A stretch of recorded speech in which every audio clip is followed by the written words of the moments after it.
Not being satisfied with the said report, the insurance company considered it necessary to appoint an investigator to investigate and to make reassessment of the claim amount based on verification of books on records.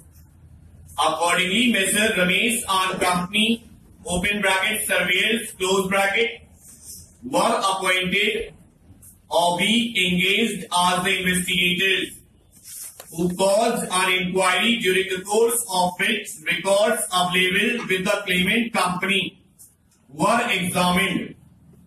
Besides, the investigator also made inquiries with the banks of the respondent company, where the stocks of the company were hypothecated, and also verified the records from various suppliers and transporters, and checked the original files, production records and stock records placed before it, and thereafter submitted its report. In the said report, it was held that there was actually an accidental fire in the factory premises of the respondent as claimed and stated by the respondent. It also transpires from the report submitted that stock register, ledger accounts and production statements were submitted before the investigator by the respondent company in terms of their request, and therefore all relevant records appeared to have been submitted by the respondent company to the said investigator.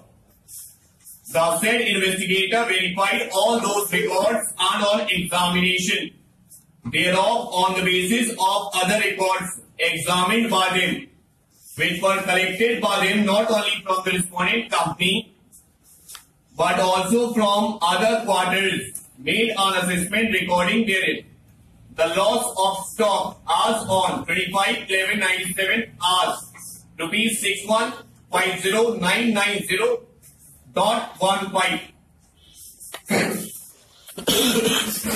The criminal law adheres in general to the principle of proportionality in prescribing liability according to the culpability of each kind of criminal conduct. Stop.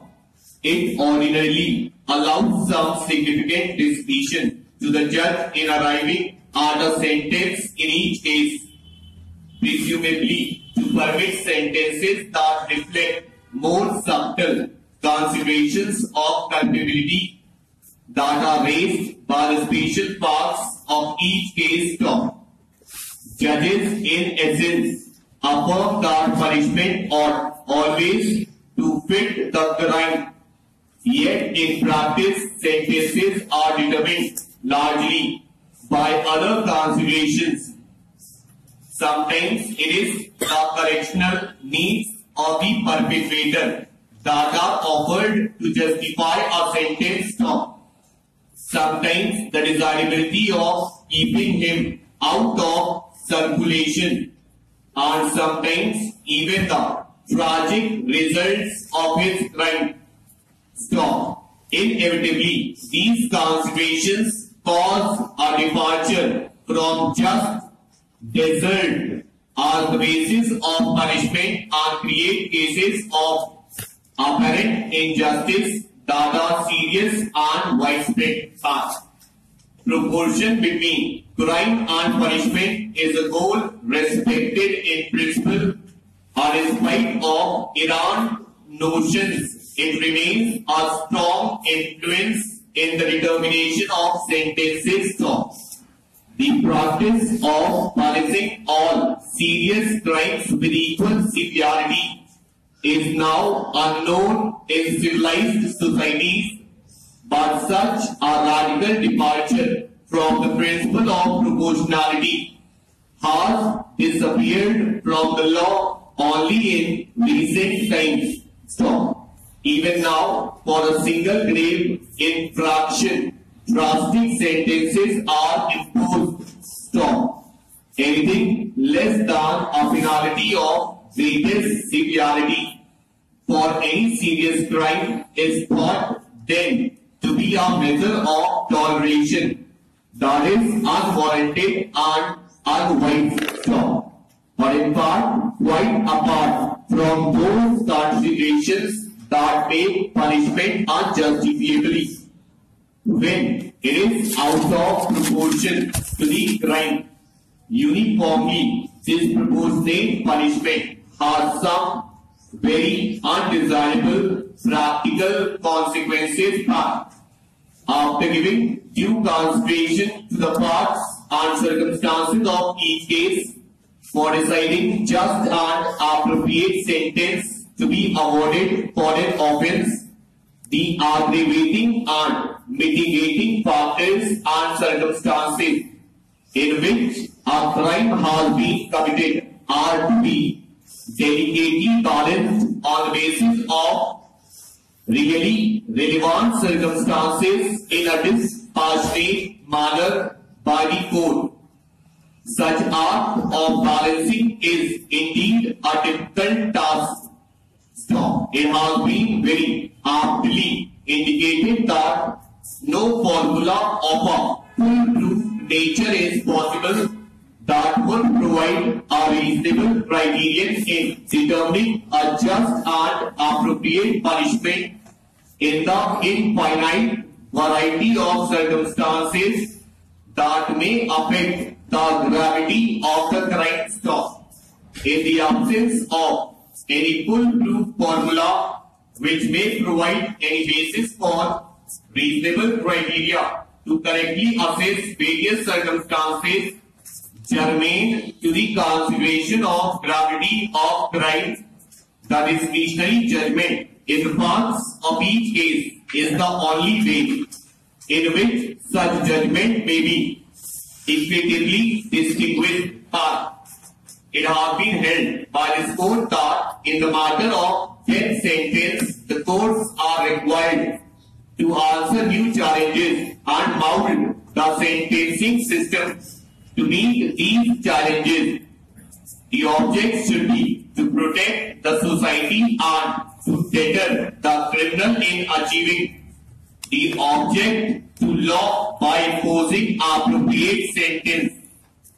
It is expected that courts would operate the sentencing system so as to impose such sentence which reflects the conscience of the society, and the sentencing process has to be stern where it should be. Imposition of sentence without considering its effect on the social order in many cases may be in reality a futile exercise. Stop. The social impact of the crime. Example, where it relates to offences against women, dacoity, kidnapping, misappropriation of public money, treason, and other offences involving moral turpitude or moral delinquency which have great impact on social order and public interest cannot be lost sight of and per se require exemplary treatment. So, any liberal attitude by imposing meager sentences or taking too sympathetic view merely on account of lapse of time in respect of such offences will be result-wise counterproductive in the long run and against social interest which needs to be cared for and strengthened by spring of deterrence inbuilt in the sentencing system. Mr. D.K. Arora, the learned senior counsel appearing for All India Regional Rural Bank Employees Association, submitted that the failure of the nationalized commercial banks and the State Bank of India in fulfilling their obligation in the field of rural banking resulted in the establishment of the regional rural banks.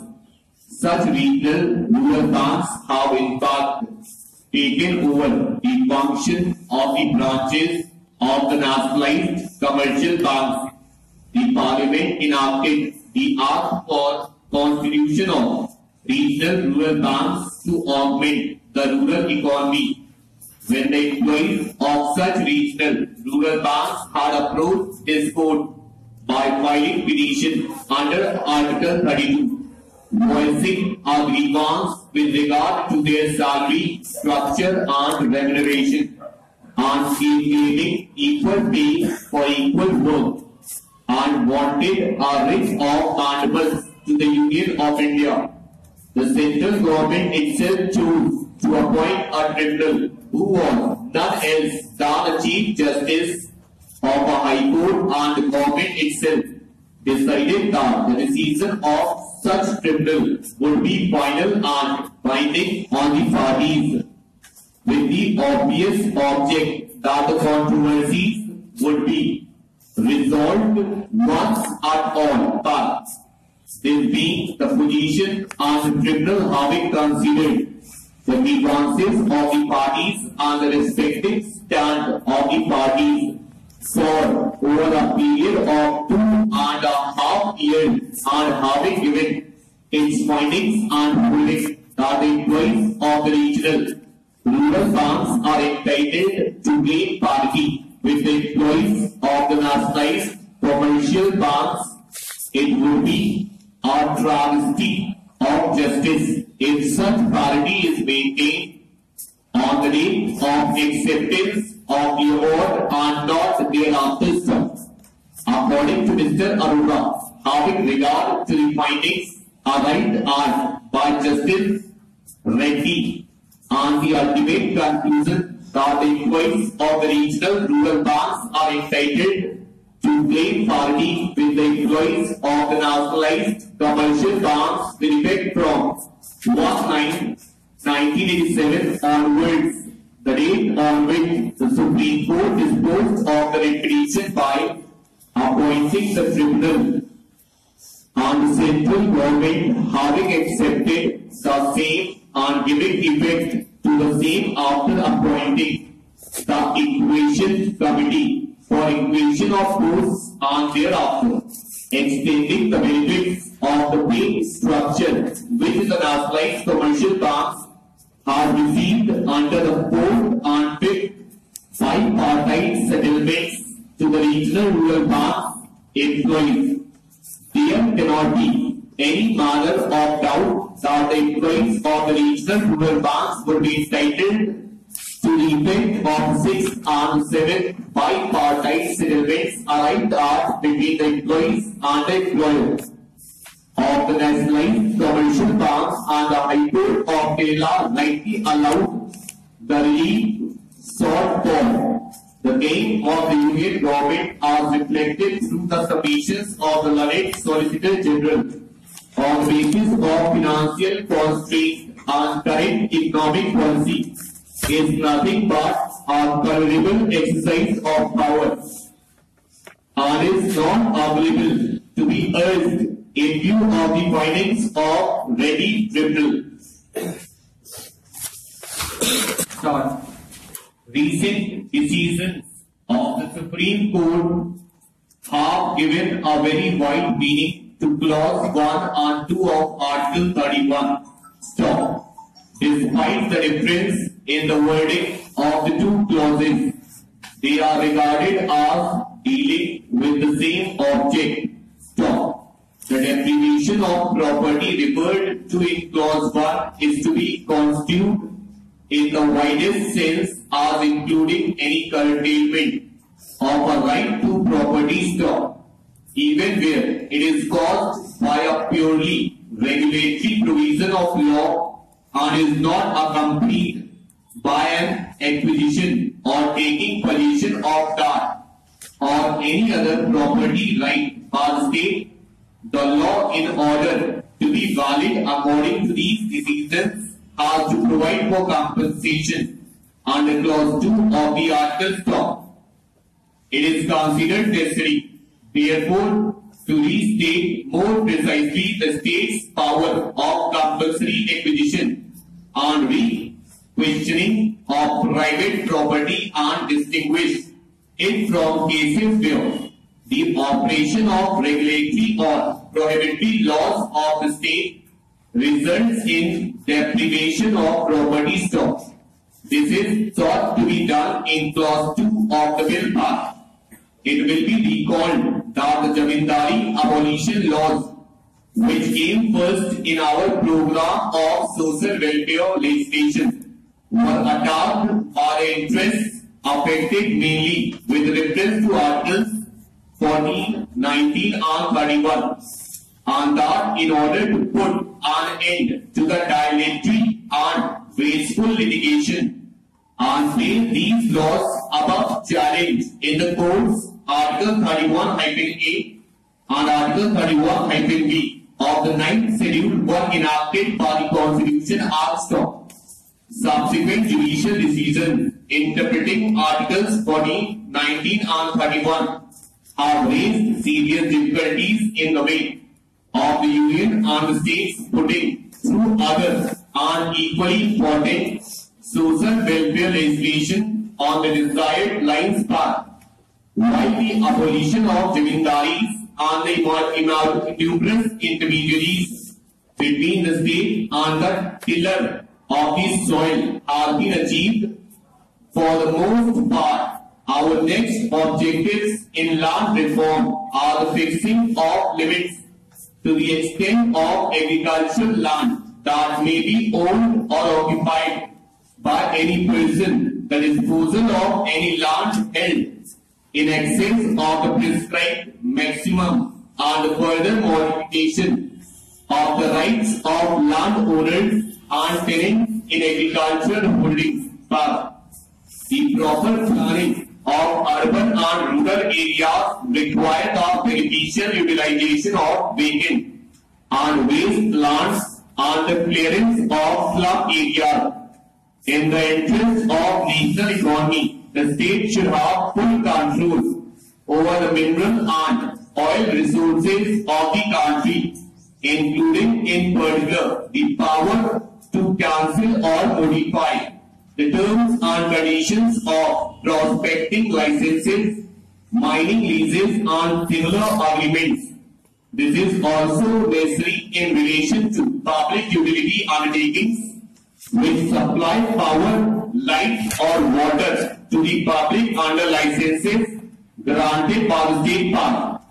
It is often necessary to take over under state management for a temporary period a commercial or industrial undertaking or other property in the public interest, or in order to secure the better management of the undertaking or property. Laws providing for such temporary transference to state management should be permissible under the Constitution.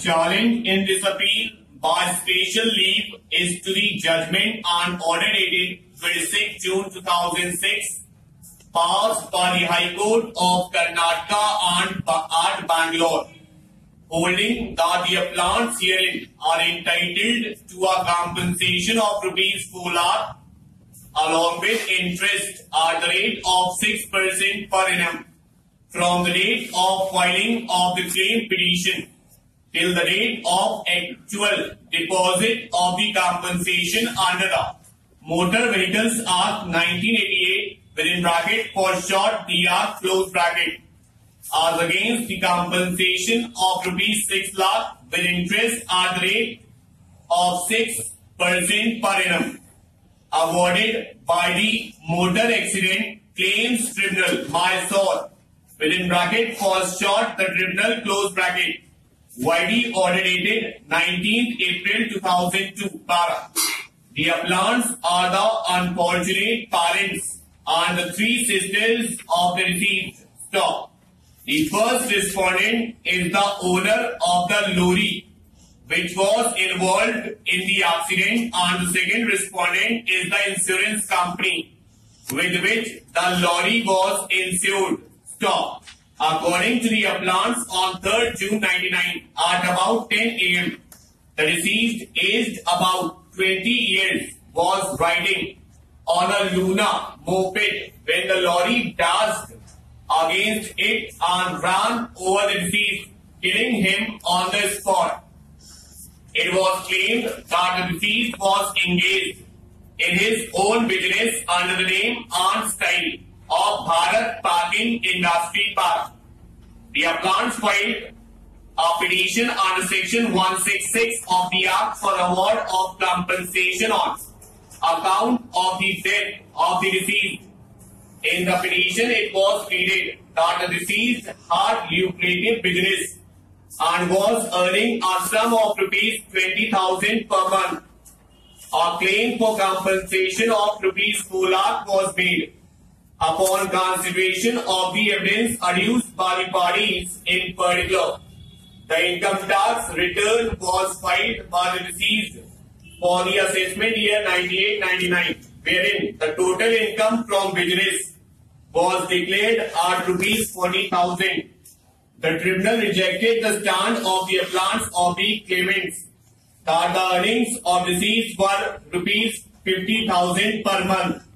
The tribunal took the monthly income of the deceased at rupees 7,000 per month, deducting therefrom half of the said income towards personal and living expenses of the deceased, and taking the age of the younger parents as the basis for determining the multiplier as 14. The tribunal quantified the compensation at loss of dependency as rupees 6,000 by adding rupees 10,000 towards loss of expectation of life and rupees 10,000 towards funeral expenses, etc. It determined the total compensation as rupees 6 lakh as noted above. Interest at the rate of 6% per annum was also awarded. Aspect also which needs our consideration. We are conscious of the fact that the police in India have to perform a difficult and delicate task, particularly in view of the different law and order situation, communal riots, political turmoil, student unrest, terrorist activities, and, among others, the increasing number of underworld and armed gangs and criminals. Many hardcore criminals like extremists, terrorists, drug peddlers, smugglers who have organized gangs have taken strong roots in the society. It is being said in certain quarters that with more and more liberalization and enforcement of fundamental rights, it would lead to difficulties in the detection of crimes committed by such categories of hardened criminals by soft interrogation. It is felt in those quarters that if we lay too much of emphasis on protection of their fundamental rights and human rights, such criminals may go scot-free without exposing any elements of criminality, with the result the crime would go unpunished, and in the ultimate analysis the society would suffer. The concern is genuine and the problem is real. To deal with such a situation, a balanced approach is needed to meet the ends of justice. This is all the more so in view of the expectation of the society that police must deal with the criminals in an efficient and effective manner and bring to book those who are involved in the crime. The cure cannot, however, be worse than the disease itself. Being aggrieved by the judgment and order dated 22/8/2008 passed by the Division Bench of the High Court, the present appeals have been preferred by the appellants herein para. While issuing notice on 13/10/2008, this court passed an interim order holding and observing that the appointment of computer instructors pursuant to the orders passed by the High Court allowing the state government to proceed with the process of appointment of computer instructors would be subject to the result of the appeals. Stop. The effect of the aforesaid order was that there was no bar on the part of the state government to proceed and continue with the appointment process of such computer instructors, but would be subject to further orders of this court. Consequently, the state government announced the date of the special recruitment test, that is on 12/10/2008 para. The said test was held on the said notified date, and the result of the examination was also published. Stop. A list of the candidates who appeared and succeeded in the said test was also published. Stop. It transpires from the records placed before us that a total of 1714 candidates appeared in the special recruitment test in terms of the criteria laid down by the selection board. Stop. The minimum qualifying marks for the posts of computer instructors was fixed as 50%. That is 75 marks out of total 150 marks. The said qualifying criteria was laid down in the meeting held on 10/10/2006, wherein representatives of government was also present. On the night of 12/10/2008, the respondent number 3 published the list of provisionally selected candidates for appointment to the post of computer instructors based on the special recruitment test on the internet.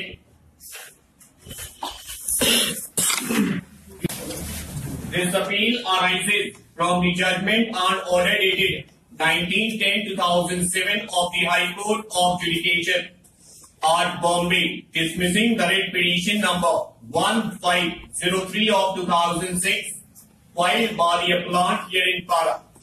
Brief facts needed for disposal of this appeal are that the appellant joined the Indian Navy on 1/1/1978 as a commissioned officer and is at present serving in the rank of commander with effect from 1/1/99. In May 2001, the Army headquarters formulated certain proposals and forwarded them to the Ministry of Defence, drawing attention to certain shortcomings and imbalances in the organizational structure of the officer cadre stock.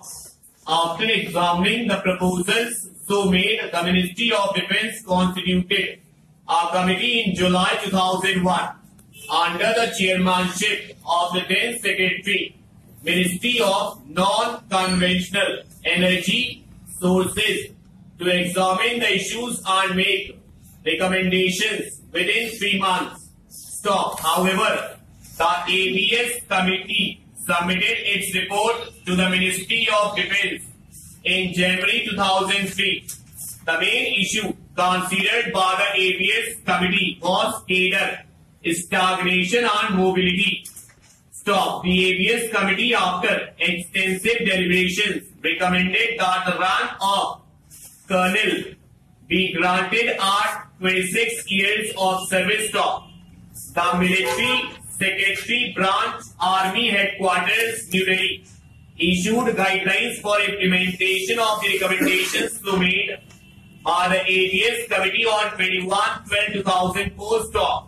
The Army and Air Force duly promoted all its commissioned officers who had completed 26 years naval commissioned service as on 16/12/2004 in compliance of the recommendations made by the ABS committee power. As regards the Navy, the Ministry of Defence, Government of India, widely its communication dated 11/3/2005, addressed to the Chief of Naval Staff, conveyed the sanction of the President of India for revision of the various terms and conditions of service of naval officers except medical and dental officers. Stop. The communication dealt with the details about substantive promotions. Stop. In the said communication, it was further held that the detailed criteria